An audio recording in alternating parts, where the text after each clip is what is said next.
ल आज एउटा रमाइलो कथा सुनौ। कल्पना गरौँ त लावण्य देश भन्ने एउटा राज्य छ, तर त्यहाँ राजा नै छैनन्। अब नयाँ राजा कसरी चुनिन्छ होला? कुनै चुनाव वा युद्धबाट होइन, बरु एउटा पवित्र हात्तीको छनौटबाट। हाम्रो संस्कृतिमा हात्तीलाई बुद्धि, शक्ति अनि सौभाग्यको प्रतीक मानिन्छ नि, होइन? हो, त्यही हात्तीले एउटा पूरै राज्यको भाग्य फैसला गर्न लागेको थियो। सोच्नुस् त त्यो माहौल कस्तो थियो होला। सुनको कलश बोकेको हात्ती मानिसहरूको भिडलाई छिचोल्दै अगाडि बढ्दैछ। सबैको सास रोकिएको थियो कि अब को बन्ला राजा। अनि हात्ती सिधै गएर नवराज नाम गरेका एक व्यक्तिको अगाडि रोक्यो र आफ्नो सुनले कलश उठाएर उनकै शिरमा अभिषेक गरिदियो। मतलब उनलाई राजा घोषित गर्यो। यो देखेर त सबै छक्कै परे। किनभने नवराज कुनै राजपरिवारका सदस्य थिएनन्। उनी त एक सामान्य ब्राह्मण थिए, मतलब विद्वान र पुरोहित वर्गका व्यक्ति। सोच्नुस् त, एकैछिनमा एक साधारण मान्छे देशको सबैभन्दा शक्तिशाली व्यक्ति बने। तर अब प्रश्न उठ्छ, आखिर को हुन् यी नवराज, अनि के उनले यो ठूलो जिम्मेवारी सम्हाल्न सक्लान् त? ल, अब राज्याभिषेकको सबै तयारी पूरा भयो।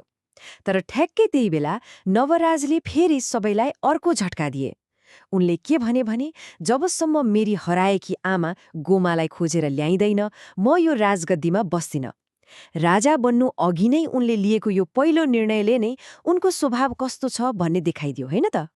अनि के थियो त? नवराजको आदेश तुरुन्तै पालना भयो। राज्यका दूतहरू, सेनाहरू सबै उनकी आमालाई खोज्न निस्किए।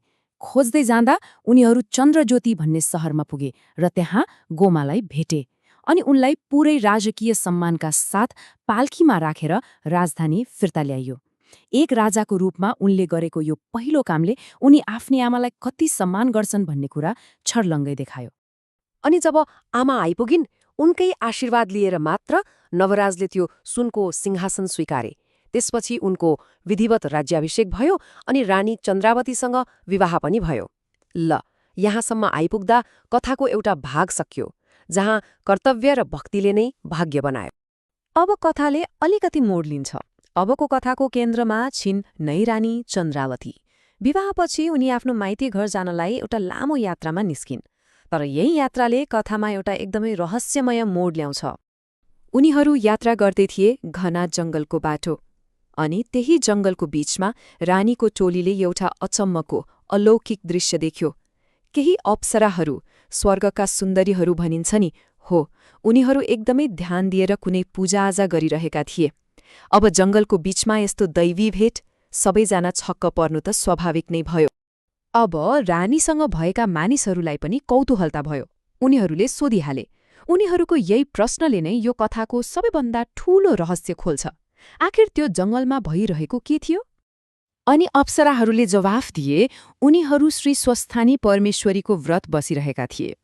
यो व्रत भनेको 1 महिनासम्म चल्ने एउटा एकदमै शक्तिशाली अनुष्ठान हो। यसमा देवी स्वस्थानीको लागि उपवास बस्ने, पूजा गर्ने अनि कथा सुन्ने सुनाउने गरिन्छ। यो सामान्य पूजा जस्तो मात्र होइन, बरु आस्थाको एउटा गहिरो साधना हो। तर यो व्रत किन यति महत्त्वपूर्ण छ त?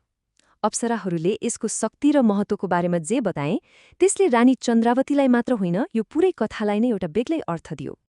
अप्सराहरूले के भने जसले एकदमै शुद्ध मनले यो व्रत बस्छ, उसको जीवनबाट सबै पाप, दुःख, शोक सबै हटेर जान्छ।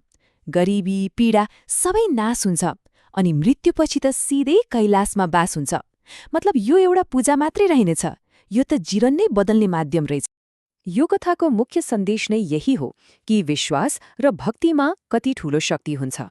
अप्सराहरूले एकदमै स्पष्टसँग भने कि यो व्रतको आराधनाले असम्भव जस्तो देखिने कुरालाई पनि सम्भव बनाइदिन सक्छ। ल, अब कथालाई फेरि नवराजतिरै फर्काएर हेरौँ है त। उनको तो अचम्मको राज्यारोहण अनि राज्यको सफलता, अब यसलाई देवी स्वस्थानीकै कृपाको फल भनेर हेर्न सकिन्छ। सायद उनको भाग्य केवल एउटा संयोग मात्र थिएन। हो, यसरी हेर्दा हात्तीले राजा छानेको कथा एउटा चमत्कारको कथा मात्र रहेन। यो त विश्वासको शक्ति कति हुन्छ भन्ने एउटा पाठ बन्यो। यसले के देखाउँछ भने मान्छेको कर्म, जस्तै नवराजले देखाएको मातृभक्ति अनि उसको आस्था, यी दुई कुराले भाग्यको ढोका खोल्न सक्छ। कथाको सार नै यही हो, भगवानको कृपा पाउन पनि मान्छेको नियत र भक्ति शुद्ध हुनुपर्छ। र अन्त्यमा यो कथाले हामीलाई एउटा गहिरो प्रश्नमा छोडेर जान्छ, के हाम्रो जीवन पहिले नै लेखिएको भाग्यले चल्छ, कि हाम्रो आफ्नै आस्था, कर्म र भक्तिले त्यो भाग्यलाई बदल्न सक्छ? नवराजको कथाले त के देखाउँछ भने सायद असली शक्ति यी दुवैको मिलनमा लुकेको हुन्छ।